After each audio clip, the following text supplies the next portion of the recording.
Bakit di mo na pala pa yung ginagamit yung ano, R6? Ulit? Yung R6 mo? R6? Hmm. Nakakapagod naman yun eh. Sports bike kasi nakayuko kaya medyo alam mo na, tumatanda na tayo, hindi na tayo pabata, kaya mas preferred ko lang yun, no? Yung NMAX lang okay na, at least chill ride, di ba? Relax ka lang habang nagpapatakbo, di ba? Pwede ka pa maglagay ng pwede ka pa mag back ride. Sino At least binaback-ride chill mo ride. dun? Aray ko. Hindi, sabi ko pwede ka lang mag back ride sa NMAX, wala ko sinabing may binaback ride ako doon. Eh teka, sabi mo, ano, masarap mag-backride doon. Oo nga, pero hindi ko sinabing may binakride ako. Alabo naman ang layo naman ng ano na yun eh. Yung sinasabi Hindi mo eh. sabi mo, mas gusto mong gamitin yung NMAX dahil gusto mong may backride. Oo Eh hindi nga. nga ako sumasama sa'yo pag nagra-ride ka dito sa Marilake, di ba? Oo, pero ibig kong sabihin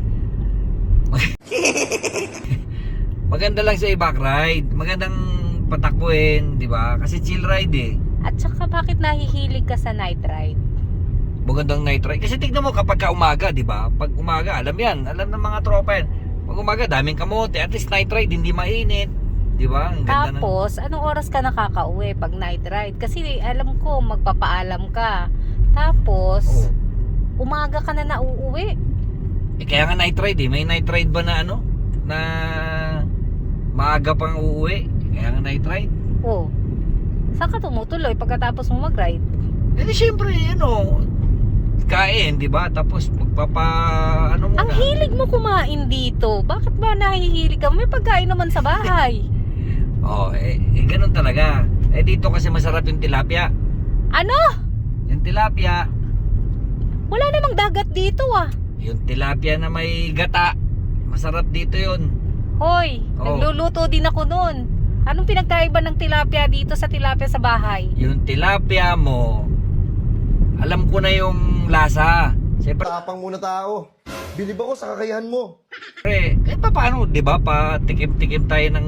Tumigil ka! Bakit? Tumigil ka. Bakit? Sige, bumaba ka, maglakad ka. Itabi mo yung sasakyan. Tumabi ka, Grabe tumabi naman ka. to. Hindi, tilapia pinag-uusapan natin eh. Sige, tigil Itabi mo mo, na yan. itabi mo. Tigil mo na yan. Kung saan saan tayo napupunta eh. Ikaw, kain ka ng tilapia. May tilapia sa bahay. Gusto mo ba yung maalat na tilapia?